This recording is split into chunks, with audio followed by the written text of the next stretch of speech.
Без уставни измени и реформи, Македонија ризикува да заостане на патот кон Европската Унија, предупреди Томас Вајц, известуваш за Македонија во интервју за Euronews Бугарија. Тој истакна дека покрај вклучувањето на бугарите во уставот, владата мора да ги спроведе и реформите. Вклучување на малцинствата, на дополнителни малцинства е неопходен чекор за да може да се започнат преговорите. Тоа е услов без кој навистина преговорите не може да продолжат. Покрај уставните измени, потребни се и реформи. Во последната година не видовме никаков напредок. Не станува збор само за започнување преговори, туку и за реформската агенда и планот за раст. Доколку земјата не ги спроведе потребните реформи, 47 милиони евра нема да отидат за неа туку за соседните земји. Од СДСМ вела дека Вајц ги потврдил нивните критики дека власта на чело со Мицкоски нема напредок и не ги спроведува реформите за членство во Европската Унија и со тоа свесно ја носи земјата во изолација.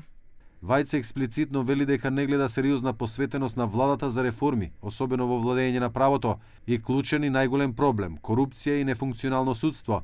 Ризикот е губење европски пари, средствата од Европската Унија ќе одат во други земји наместо во Македонија.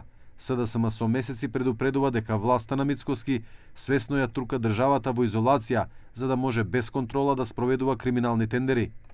Но премиерот вели дека такво нешто не слушнал од Вајц, туку сосема спротивно. Извештаите за Македонија биле позитивни. Тој со критики до СДСМ кои го обвинуваат дека ги кочи европските интеграции.